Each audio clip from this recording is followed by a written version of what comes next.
Live from Tirana. Live from Tirana. Një person të bukur nga brenda dhe nga jashtë dhe që e kam shumë për zemër është koreografe dhe balerinë shumë e talentuar, Olta Ahmetaj. Mirë se erdha. Mirë se të gjeta. Me këtë energjinë diellore që ke si karakteristikë thonden, kurdo që të takoj, sido që të jesh, ti prap qesh. Po më mirë të qeshësh se të qash, se fundi atë thonë në qeshurat shton jetën. E vërtet. Edhe e ndan edhe me të tjerët. Se... Po pa, pse jo? Dikon. Shiko, po në fund fare, po më shtua jeta mua dhe të ngelem vetëm. Nuk ka kuptim. Më mirë kem ca me vetë. Mirë, ne do të flasim pak për ata që janë brenda shtëpisë më të survejuar dhe më të përfolur dhe më të ndjekur, Big Brother VIP3, dhe do ta nis pak me mikeshën tënde, me Rozën. Si po të duket Roza gjatë gjithë rrugtimit të saj, që nga momenti i hyrjes brenda shtëpisë në 13 janar dhe kanë kaluar tani 52 ditë, mos gaboj, diçka e tillë. Si të është dukur Roza ty, duke qenë se e njeh edhe nga jashtë? Në fakt do thoja të gjithë ata që njoh edhe nga jashtë, edhe i kam miq njësoj si Rozën, siç është edhe Romeo, edhe Juli, edhe nuk Julian dhe ka pak më vonë. Okej. Po nuk janë, se në fakt Julia u fut edhe pak më vonë, edhe këta kanë disa kohë që janë atë vorbullën e dinamika të shtëpisë. Do të thoja e errët që i ka përzier të gjithë dhe i ka glabëruar edhe ata nuk po ngren më kokë. Asnjëri nuk është ashtu për jashtë. Siç po del brenda, do të thënë aq me energji negative apo që të kenë ato tendenca aq negative kundrejt njëri tjetrit. Dhe kjo më bën jashtëzakonisht shumë përshtypje që pse ka ardhur. Se ka ardhur e gjithë kjo tendencë negative. Një përgjigje kësaj pyetje? Po thon kanë një shprehje të vjetrit që thonin mbyturi të mbyt. Kështu që nuk e di kush ka qenë i mbytur aty brenda që i ka mbytur gjithë këta të tjerë. I ka kapur me radhë kështu me val. Kurse Julia nga ana tjetër është futur pak më vonë, plus që ka edhe moshën edhe pjekurinë edhe ka një argument dhe një debat aq të bukur që unë ja dua shumë. Charmante, edhe në momentin që diskuton apo që nuk është dakord me pjesën tjetër, ka prapa të finesën dhe charmin për t'i thënë gjërat në mënyrën e duhur, mendoj unë. Në shumë raste ja u kthen edhe me të njëjtën monedhë, jo gjithmonë është ashtu e përmbajtur apo me etiket. Patjetër, domethënë për mendimin tim është Egla i ka kaluar të gjitha caqet edhe të fëmijëve, domethënë, edhe një fëmijë kur i thua 100 herë, mos e përdor atë fjalën se është keq, fëmia nuk e përdor më. Po mirë, këtu është një lojë. Tani unë do bëj pak të kundërtën e kësaj. Është një lojë dhe në lojë lejohen të gjitha. Dhe ndoshta Egla, po mendoj unë tani, duke parë pikat e dobta, nuk është se jam dakord se kur dikush të thotë të lutem mos e prek këtë gjë sepse unë lëndohem, automatikisht gjëja e parë që bën ti tërhiqesh dhe s'ke pse lëndon atë tjetrin. Por në lojë, në kuadër të një loje, ndoshta ajo prek pikat e dobta të dikujt edhe i përdor ato. Që ta nxej, që ta çojë jashtë limiteve, etj. Jam shumë dakord me këtë lojë. Sepse janë shumë banor, të gjithë po luftojnë për të shkuar drejt finales për të fituar çmimin, edhe normalisht duhet i përjashtojnë disa lojtarë të tjerë. Jam shumë dakord, por ty sa herë të hiqen ca lojtarë të futen ca të tjerë, kështu që nuk është se po funksionon ajo pjesa. Megjithatë jam shumë dakord me këtë pjesën që është një lojë dhe duhen provokuar njerëzit që të nxiten sa më shumë edhe të dalin nga vetja e tyre, të nxjerrin ose të nxjerrin një anë tjetër të tyre.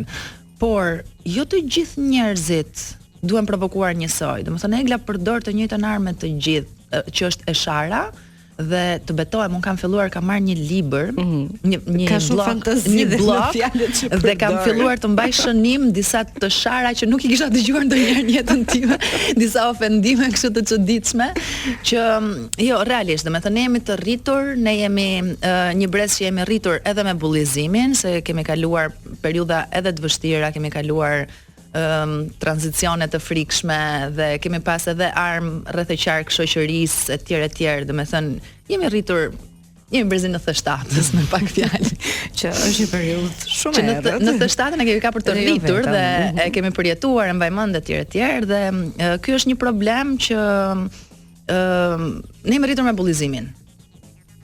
Por bullizim psikologjik si po bëhet aty brenda. Të them të drejtën nuk e kanë kaluar limitin, me pak fjalë. Unë po mendoj këtë, duke qenë Big Brother dhe ne e dim edhe konceptin si ka lindur, është një libër jashtëzakonshëm i George Orwell, për më tepër që e shpjegon shumë mirë, dhe është një eksperiment social.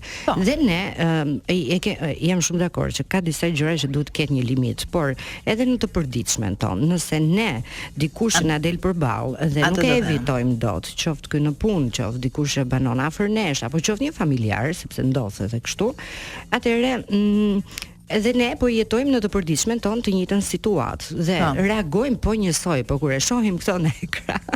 Jo, nuk ka lidhje. Pse? Po ta kalojmë pak tek vetja, edhe ne kemi momentet tona që bëhemi agresiv, që ngrem tone, që përdorim një fjalor të pahishëm, po. Por aty është tjetër gjë, sepse është gjithë kohës presioni i lojës. Do me thënë, ne kemi momente dhe nuk e kemi me të gjithë njerëzit. Ose i evitojmë jashtë njerëzit që na bëjnë dëm, apo që s'na pëlqejnë. Jo gjithmonë, sepse ti, do me thënë, ne jemi të flasim drejt tani, edhe me mamën zihesh, edhe me mamën tënde. Edhe me veten tënde zihesh, por po flasim për dy persona, jo për atë unin tënd, po edhe me mamën tënde zihesh. Do me thënë, ka momente që edhe me personin tënd që rri afër etj dhe zihesh. Po jo me të gjithë, nuk zihesh dot me të gjithë. Do me thënë, me një person mund ta shkëmbej një fjalë ndryshe. Problemi që shoh unë aty brenda nuk është fakti që po përdorin një fjalor banal, vulgar, po përdorin presion psikologjik etj. Problemi që shoh unë aty brenda është fakti që ty të hapet një debat që ka mundësim për të bërë debat konstruktiv në fund fare, dhe nuk është e nevojshme që të jetë patjetër paqësor, mund të jetë edhe agresiv, po të jetë konstruktiv. Dhe përgjigjja që t'i jepet zakonisht është agresive, është do të thënë në sharje, është ofendim. Më jep një përgjigje, të lutem, për pyetjen që u bë. Dhe jam shumë dakord me atë thënien që nga pyetja nuk të vjen e keqe, nga përgjigjja të vjen. Dhe faktikisht të dalim prapë te Roza, te ana e Rozës. Roza deri tani ka bërë pyetje, të gjithë thonë janë pyetje tendencioze, janë pyetje me spec etj, ngacmuese, por duke pasur parasysh profilin e Rozës, që Roza gazetare ngacmuese ka qenë për jashtë. Do me thënë, qëllimi i Rozës në punën e vet, puna që ajo bënte, ishte të ngacmonte personazhet publik deri në pikën sa të nxjerrnin skupet. E kuptoj. Do të vazhdojmë pak të bisedë, por fillimisht do të presim disa miq që nuk durojnë dhe më pas vazhdojmë me bisedën në lidhje me personazhet e Big Brother. Edhe nga jashtë Roza i vinte personazhet që kishte të ftuar pikërisht me këto pyetje ngacmuese. I bënte pyetje me spec, pyetje tendencioze inteligjente. Për mua është kur ti vjesh përballë një pyetjeje edhe ngacmuese, edhe provokuese, ose mund mos të kthesh përgjigje sepse nuk po të detyron njëri të kthesh përgjigje, ose të tregohesh inteligjent për ta devijuar, ose ta kthesh në favorin tënd, ose në favorin tënd e punës. Por jo, çfarë ndodh aty sipas këndvështrimit tënd. Hapet ky libri që po bëj unë me shprehjet e Eglës. Dhe fillohet. Edhe në fakt debati do Roza ndrohet emri, e ke parasysh? Unë do them një gjë që ne e përdorim shumë rëndom kështu në shoqëri, me libër shtëpie, po do i ndrohet, nuk do bëhet libri me librin e Eglës. Shkoj se mund të jetë një libër më të shitur, nuk i diet asnjëherë. Bota është e çuditshme. Doja të ndalesha pak para se të kalonim edhe tek Sara që u përjashtua nga zarfizi që ishte brenda shtëpisë, por tek debati i fortë që pati Egla edhe Roza, meqense vazhdojmë pak me Rozën.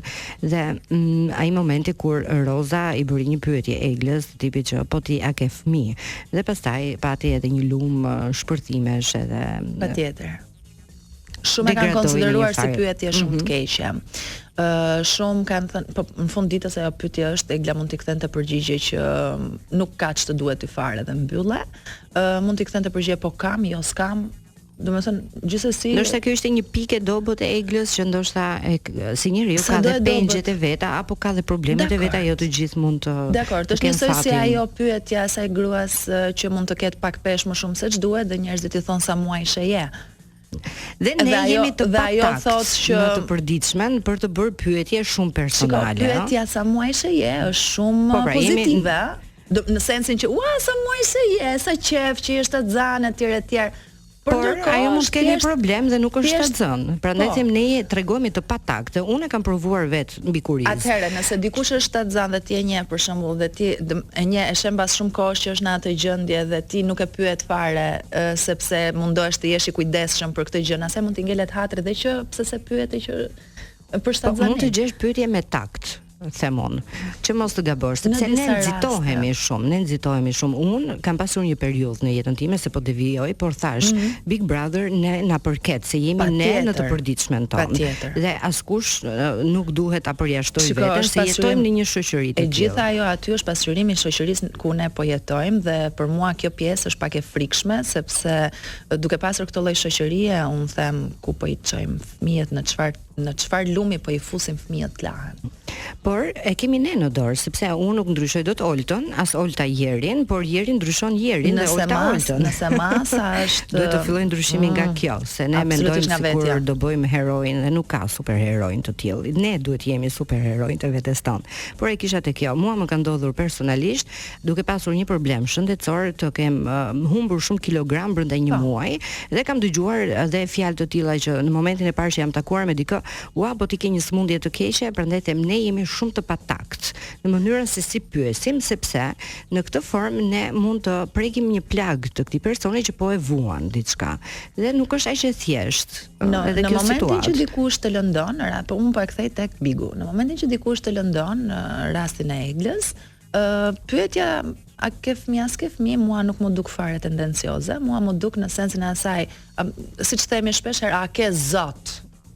A ke zot që po vepron kështu? Do të thënë është e thënë ndryshe, a ke fëmijë, s'ke fëmijë që po vepron kështu? Është me të njëjtin mllef, me të njëjtin, por nuk është tendencioze, është me mllef. Ai ishte pyetje me mllef. Dhe faktikisht mua do të thënë në këtë rast më duk si ato ne jemi fëmijë lagjesh, jemi rritur nëpër lagje dhe gjithmonë kemi pasur një grua në lagje që nuk ka pas fëmijë dhe na çante topat ose nuk na linte të luajmë apo na lagte me ujë. Tu nuk jam dakord fare. Se nuk ka lidhje me të pasurit fëmijë apo jo, butësia e njeriu. Ka lidhje ta them unë, sepse do të thënë unë jam një tip që nuk prekem kollaj dhe nuk arrëzoj dot të qeshurën kollaj dhe mbasi jam bërë nën, lotët e mia kanë qenë pika e dobët. Tani unë nuk kam fëmijë. Okej, unë personalisht nuk kam fëmijë, por kjo nuk më bën mua që të jem agresive apo e pandjeshme. Absolutisht. Se unë i kam lotët me buton. Unë flas për një natë, do të thënë në momentin që bëhesh me fëmijë, ti ato lotët me buton do të hiki butonin fare, do i kesh non stop. Do të thënë të ndihmon. Të zbut, të jep një botë kuptim tjetër. Nuk doja ta kanalizoja në këtë formë sepse njoh njerëz realisht, sinqerisht, do të them gjithmonë të vërtetën. Absolutisht. Që nuk janë prindër për 7 milion arsye që nuk dua t'ju hyj tani, por janë shumë të butë, shumë të ndjeshëm, shumë të dashur dhe njoh edhe nga ata që janë prindër dhe nuk kanë asnjë nga këto cilësie. Jam shumë dakord. Kështu që tek kjo unë deri diku do të thosha që ne duhet të tregojmë pak më me takt. Dakord jam edhe me këtë pjesën, por ta thash edhe një herë, ai ishte pyetje me mllef, nuk ishte pyetje tendencioze që ta bënte më përpara. Patjetër, domethënë aty çdo gjë është e akumuluar dhe po ti kapësh fragmente të shkurtra, të shkëputura të shkurtra, ato janë jashtë kontekstit edhe nuk kuptohen aq qartë. Mirë, tani dua të ndal dhe një tjetër sepse ka ndodhur dinamika shumë dhe vazhdojnë të ndodhin dhe po ta shohim. Do vazhdojnë të ndodhin. Por dje u largua Sara nga shtëpia dhe gjëja që ndodhi midis Sarës dhe Franceskës ishte vërtet e fortë, duhet thënë, dhe normalisht duhet që të merrë një vendim i tillë që ndoshta ata të tjerët që janë aty brenda dhe ata të tjerët që do të hyjnë të kem parasysh që vërtet je në lojë, por ka edhe loja disa kufi, edhe ti nuk duhet të shkosh për te këtij kufiri sepse atëherë penalizohesh. Ka limite patjetër. Si në shoqëri, si në televizion, si në shkollë, si në shtëpi, ka limite edhe në shtëpi ka limite. Do të thënë liria ime mbaron aty ku fillon liria tjetrit edhe pikë mbaroj.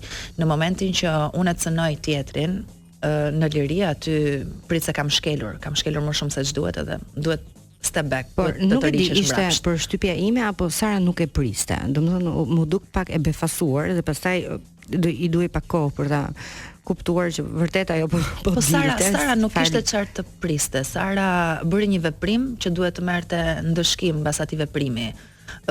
Nuk thjesht gënjeu veten gjatë gjithë kohës që unë nuk e preka dhe me këtë gënjeu dhe gjithë banorët rreth e qark që unë nuk e preka me dorë, ajo më preku dhe me këtë mendoj se do ishte në rregull. Do të thënë e bindi dhe veten për këtë pjesë, ajo ishte e larë me veten e vet. Do të thënë kjo është deluzioni, është një pikë tjetër problematike e shoqërisë tonë. Dhe mua më bëri përshtypje momenti kur Ledioni e pyet që a do të takoj dikë nga banorët, pra që mund të takonte. Fillimisht ajo tha jo, pastaj zgjodhi dy dhe kuptohet zgjodhi Bardhin edhe Meritonin. Zgjedhja je pa tekst. Mirë, do ta vazhdojmë me edhe më gjatë edhe me dinamika të tjera, por fillimisht do të shkojmë në pak publicitet dhe rikthehemi sërish. Mirë, doa tani Olta të prekim pak çiftin që duket sikur janë për qarë disi. E kam fjalën për Romeon dhe Heidin. Personalisht I kam shumë për zemër të dy. Janë shumë simpatik përveç kësaj, por më duket sikur janë shumë të lezetshëm të dy së bashku. Kjo është thjesht impresioni im personal, por pyetja që kam është, duket sikur ftohja apo po them zhgënjimi I Romeos karshi Heidit, apo dyshimet që ai ka ngritur në kokën e vet, erdhi pikërisht nga momenti kur mendoi që Heidi, ai shikimi që Heidi I hodhi Julit, edhe sikur ishte palë në lojë me Julin, pra dhe sikur e konsideron Julin si lojtar më të fortë. Edhe sikur nuk ka mbështetjen e saj. Edhe unë aty mendoj që filloi e gjithë krisja e situatës, edhe Heidi e konsideroi Julin, edhe e konsideroi një bisedë me Julin e tjerë dhe ndryshoi formën e veprimit vet në ato ditë që po diskutonte me Julin gjatë gjithë kohës dhe do me thënë, ky është aspekti racional që e shohun, pastaj aspekti shoqëror edhe I Xhanit, normal që do mbroj Romeon. Sigurisht. Nuk e kam shok. Po Romeo si po të duket brenda shtëpisë, duke qenë se I nje edhe nga jashtë, edhe si po të duken. Nuk është në potencialin e plotë, aty nuk është në potencialin e plotë as Romeo. I thash emrat që parë, sepse realisht Romeo është një person I cili është I pari që shkon me vrap drejt të qeshurës, drejt lojrave, drejt muhabeteve, shoqërisë, do të thënë është shumë I përfshirë, nëse Donaldi është më I tërhequr, Romeo është shumë më I përfshirë në shoqëri edhe në. Madje sa një momenti që unë nuk po qesh më. Ai nuk po qesh, realisht ai nuk po qesh. Sikur I doli nga shpirti. E ke parasysh atë moment që e bluan për brenda dhe fap e nxjerrat. Romeo është ai personi që gjithkohës flet, gjithkohës do të ketë muhabet, do të ketë diskutime me njerëz dhe të qeshi edhe në fund fare ai nuk po e bën këtë gjë aty brenda. Siç nuk po e bën, siç nuk po e bën Roza. Dhe Roza është tip shumë free, shumë rehat, shumë e qetë në sensin e nuk e ka jashtë atë agresivitetin që është aty brenda. Dhe duke I njohur këta personazhe për jashtë se si janë, sepse unë I kam njohur edhe në kushte pune, edhe në kushte shoqërie, do me thënë I kam njohur në disa rrethana.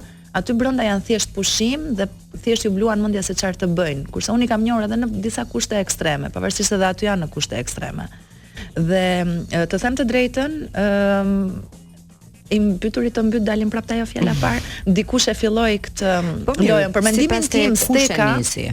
Atëherë, se ata, domethënë, një pjesë e mirë e tyre kanë hyrë njëkohësisht, pavarësisht fjala e parë që është thënë në Big Brother ka qenë mos më dil me brek.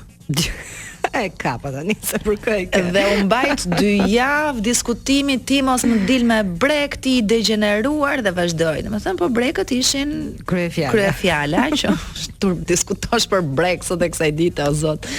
Dhe sidomos kur ti pranon të futesh në një shtëpi me meshkuj dhe ti e di shumë mirë që do ndroheni, do visheni, do dilni në borë, do hyni në dhomë, do flini në të njëjtën dhomë. Dhe ti do flesh në të njëjtën dhomë. Duke qenë se je koreografi balerin gjithashtu dhe për më tepër artistët janë mësuar që të vishen dhe të zhvishen në këto lloj kushte. Pikërisht. Nuk është një gjë e panjohur apo nuk është një gjë e panjohur. Jo, nuk është një gjë e panjohur, por është gjëja më normale sepse ti nuk e ke mendjen fare apo të zhvishet apo jo ai personi aty, ti e ke mendjen të zhvishesh vetë, të vazhdosh punën që të dalësh në skenë dhe nuk të bën përshtypje fare ajo pjesa që as nuk e sheh personi tjetër. As nuk e sheh, edhe po e pe me sy nuk të ka hyrë në mendje fare, domethënë kjo është normalja te pjesa e artistëve. Kështu që më duk shumë e çuditshme që Egla të kishte këtë reagim që në fillim fare. Dalim të pyetja. Kthehemi në ditën e parë.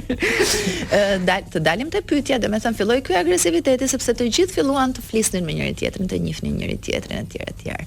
Dhe mbas këtij agresiviteti të Eglës filloi pastaj Ilnisa.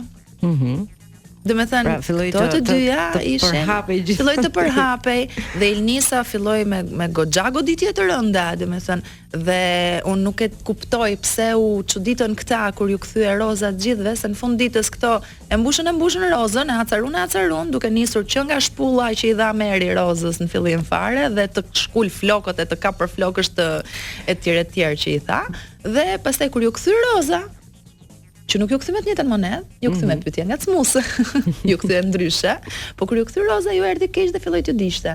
Domethënë, përse të djeg kur ti e hape brumin, ti e bëre brumin. Pse të djeg që pica nuk ka dalë ashtu siç do ti? Po tani të gjithë drejtojnë gishtin tek tjetri, asnjëri nuk e merr përsipër dhe ndodh, asnjëri nuk kërkon. Shumë pak banorë nuk kërkojnë falje, vetëm Roza ka kërkuar falje aty brenda dhe unë kam thënë edhe një herë tjetër. Domethënë, gjëja që mua të paktën më pëlqen dhe e tregon se sa pozitive është Roza dhe se sa e çiltër është Roza si natyrë dhe që nuk i bën pyetje tendencioze, i bën një se e ka zakon të profesionit të vet, dhe e dyta sepse i hypin nervat dhe i bëhet një mllef edhe do të kundërvihet në një farë forme, po është e çiltër në përgjithësi dhe kjo çiltërsi e tregohet në momentin që kërkon falje kur e shef që e ka shkel aty ku nuk duhet. Ku ka shkelur aty ku nuk duhet. Një gjë që më pëlqeu nga prajmi i djeshëm ishte banori më i ri, Jetmiri, që ka hyrë edhe që po ngacmon edhe ai ujë. Si kuptohet, por çfarë më pëlqeu mua ishte që u hap televotimi për të zgjedhur liderin këtë herë. Pra nuk e zgjidhin vetëm banorët, siç ndodhte deri tani, por ishte publiku. Çfarë më pëlqeu që u zgjodh Jetmiri personalisht ishte unë e pash paktën si një lloj mesazhi për të gjithë të tjerët që kanë më shumë kohë aty brenda, që tani duhet të keni pak kujdes. Qeni të prekshëm. Sigurisht të prekshëm, ata duhet ta kenë të qartë këtë, në një farë mënyrë duhet ta dinë brenda, por edhe në këtë aspektin, sepse vërtet po them dyshen, Francesca dhe Sara u penalizua Sara, por Francesca duhet të mendoj unë të paktën duhet të reflektoj se në një çift të dy palët kanë faj, kush më shumë e kush më pak është tjetër gjë pastaj. Dhe mua më pëlqeu për këtë gjë dhe dua tani të shoh pak se si do të jenë këto ditë, që a do të reflektojnë mbi këtë gjë dhe ti si e pe këtë, apo ishte thjesht impresioni im edhe edhe mund të reflektojnë. Në fakt kjo loja që është me çiftet tani që do i detyroj të flasin me njëri tjetrin, ta shohin njëri tjetrin në sy. Më pëlqeu shumë dhe më pëlqeu deri në një farë pike, por në shumicën e gjërave mënyra se si i bëri çiftet Jetmiri, pavarësisht se Jetmiri nuk e shoh shumë, domethënë Jetmiri hyri me një tendencë. Po si të gjithë kanë përshtypjen. Hyri me një tendencë dhe këtë doja të thoja aq parë që ky ka qenë gabimi i banorëve të këtij Big Brotheri si vjet që hyn me një tendencë dhe hyn me një mendim të qartë që ishte lënë që nga viti i kaluar. Dhe e nisën stekën shumë lart. Domethënë e nisën aty ku e lan ata vjet, nuk duhet ta nisin aty, domethënë përgatitet terreni një herë, njihen personazhet që ti ke rreth e qark, se pavarësisht se jemi të gjithë njerëz të showbizit dhe njihemi shumë me njëri tjetrin, po jo të gjithë i njohim. Dhe jo me të gjithë kemi pasur të bëjmë me marrëdhënie të ngushta pune që ti njohim ashtu siç duhet. Domethënë ti nuk i njeh të gjithë që të dish se si ta luash lojën tënde apo se si ta manipulosh një situatë etj. Domethënë njihet një herë terreni. Aty nuk u njoh terreni fare, aty filloi me të shara dhe kaq, dhe nuk dëgjonte më njëri, erdhi një pikë që nuk dëgjonte më njëri, dikush pyeste. E kanë këtë të mirë, në thonë që nuk dëgjojnë, shpeshherë dëgjojnë vetëm vetë. Po edhe kjo është një problem i shoqërisë tonë që në përgjithësi nuk dëgjon njëri dhe edhe nuk pranojmë edhe opinionin ndryshe. Nuk pranojmë faj, nuk kërkojmë falje, nuk dëgjojmë njëri. Tani, duke qenë se jemi në fund fare, Olta, pyetja është cilin prej tyre dëshiron të shpëtoni, por unë mund të them edhe cilin ti do doje, se pastaj është lista e gjatë. Janë krijuar çiftet, është Egla Ilnisa, është Vesa me Julin, Romeo me Bardhin, Rikja me Meritonin, është Roza me Hidin, është Julia me Eriolën, Francesca është me Sara K dhe është Silvi me Ledionën. Cili mendon nga çiftet nuk doja dali dot? Edhe kombinimi i lezetshëm këtë. Mua më pëlqen shumë çifti Egla Ilnisa, sepse kam përshtypjen në dy personazhe që janë agresiv do kafshojnë njëra tjetrën. edhe nuk e di sa do të coptohen gjatë rrugës. Mirë, të shohim se çfarë do ndodhi. Por mund të nxjerrin edhe anën tjetër të të lojës që po bëjnë.